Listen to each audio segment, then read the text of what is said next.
Dime una cosa, ¿nacemos con la capacidad de matar o la vida nos empuja hasta ese borde? Y espera porque voy más allá. Porque algunas personas parecen cruzarlo sin dudar, mientras que otras ni en sus peores pesadillas podrían hacerlo. Hoy voy a enseñarte que ya en 1965 un grupo de psiquiatras del legendario Hospital Bellevue de Nueva York, un sitio con más historias turbias que todos los True Crime de Netflix juntos, intentó responder a esa misma pregunta. Imagínate en una sala fría con olor a desinfectante y café rancio, médicos y criminólogos analizando homicidas, buscando patrones en sus vidas y en sus cerebros. Y lo que salió de ahí fue una clasificación brutalmente directa, la clasificación criminológica clásica que se ha enseñado en universidades desde entonces. La pregunta que guía este episodio es simple pero incómoda. ¿Hasta qué punto somos dueños de nuestros impulsos y cuánto decide por nosotros el cerebro cuando pierde el control? Hoy te voy a contar esa respuesta y créeme que después de este episodio mirarás tu cerebro de otra forma. Bienvenidos a Neurocafé, el podcast con aroma a café y ciencia. Bienvenidos y bienvenidas a Neurocafé, tu dosis semanal de ciencia para gente curiosa, amantes de las historias oscuras, adictas al café y a entender cómo funciona la mente humana. La clasificación criminológica clásica de 1965 nace en el Hospital Bellevue, uno de los psiquiátricos más antiguos y famosos de Estados Unidos.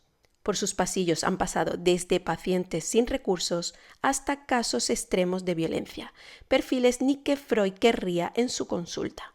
En los años 60 era un hervidero de psiquiatría forense.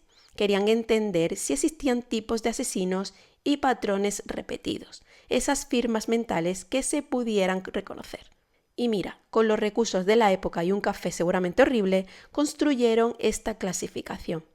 Hoy vamos a recorrerla con los ojos modernos, con neurociencia, con psicología y con esa mezcla de humor ácido y curiosidad que nos caracteriza aquí. Vamos a responder a la pregunta: ¿qué diferencia un asesino de alguien que simplemente pierde el control en un instante? Así que vamos al lío. Pues bien, existen 5 tipos de perfiles. El primero es el asesino nato. Los psiquiatras de Bellevue lo veían casi como un producto de fábrica, alguien que arrastra desde niño una frialdad difícil de camuflar.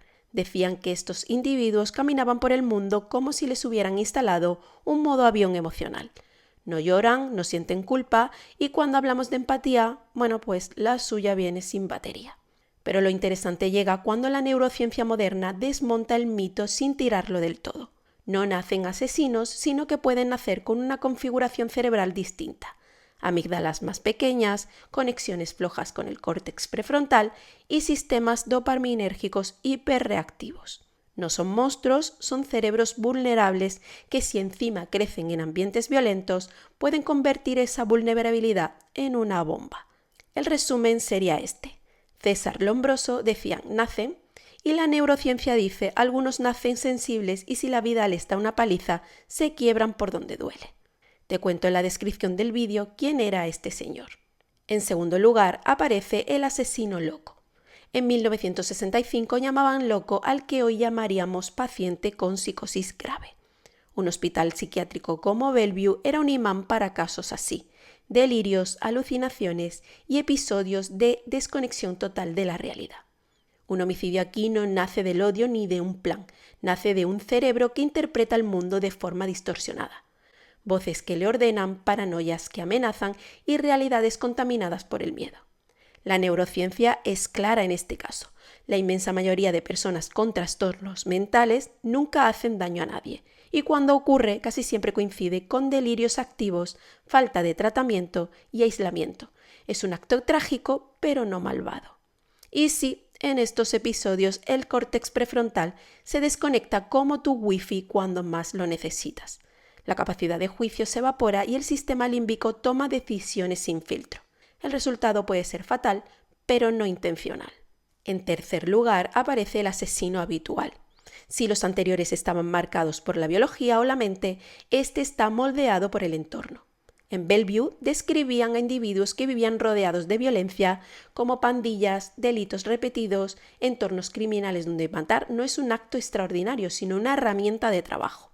Años de refuerzo dopaminérgico hacen también su parte. Cada delito activa el cerebro igual que pasarte la pantalla de un videojuego. Poco a poco, el sistema de recompensa se acostumbra a la transgresión. La violencia deja de dar miedo y empieza a tomar el control. Y es curioso, el asesino habitual repite esquemas para sobrevivir en su propio mundo. Entrena el cerebro, pero con resultados muy siniestros. Y aquí el cerebro no está roto, está entrenado para el lado oscuro. En cuarto lugar aparece el asesino casual. Este es el más humano, el más triste y el más cotidiano. Un instante, una emoción intensa, un contexto de riesgo, un error y la vida cambia para siempre. En Bellevue lo describían como el accidental, el que jamás habría cometido un crimen si no hubiera coincidido impulsividad, miedo, alcohol o una pelea que se va de las manos. Neurocientíficamente, esto es un colapso momentáneo del control de la corteza prefrontal. La emoción sube, la razón baja y la acción ocurre antes de que el cerebro pueda decir: quizás no era buena idea partirle la silla en la cabeza. Y sí, aquí el humor ácido entra solo. El cerebro tarda medio segundo en frenar el impulso, solo medio segundo. El problema es que con alcohol, estrés o adrenalina, ese medio segundo se transforma en «ya si eso mañana». Y en quinto lugar aparece el asesino pasional, el favorito de la criminología y del cine. El crimen pasional nace cuando el sistema límbico decide que él es el protagonista y la corteza prefrontal pasa a ser un extra sin frase. En Bellevue lo veían como el arrebato: celos, humillación, ruptura, ira y traición. No hay cálculo, no hay planificación, hay un tsunami emocional que borra el juicio. La neurociencia lo explica de manera elegante. El amor es una droga y la pérdida activa las mismas zonas cerebrales que el síndrome de abstinencia. Añade impulsividad, estrés y rechazo, y tienes la receta perfecta para el desastre. Lo que define al asesino pasional no es la maldad, sino la incapacidad temporal de soportar lo que siente. Y eso, aunque suene terrible, es profundamente humano. Y aquí va mi reflexión final. Cuando en Bellevue propusieron esta clasificación en 1965, intentaban encajar la violencia humana en 5 cajitas porque necesitaban orden en medio del caos. Hoy sabemos que el cerebro no entiende de cajitas, entiende de historias, de heridas, de biología, de decisiones y de traumas en momentos críticos. No existen los tipos de asesino.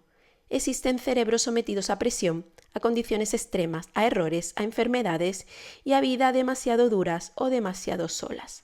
Y quizá lo más inquietante de esto es que la línea entre el control y el impulso es más fina de lo que nos gustaría admitir.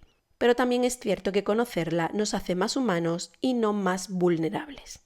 Si este episodio te ha removido un poco el cerebro, tranqui, que es señal de que funciona. Dale like, comparte y cuéntame en comentarios qué tema te gustaría que analice en el próximo Neurocafé. Porque aquí seguimos explorando la mente humana, con ciencia, café y sin nada de malicia.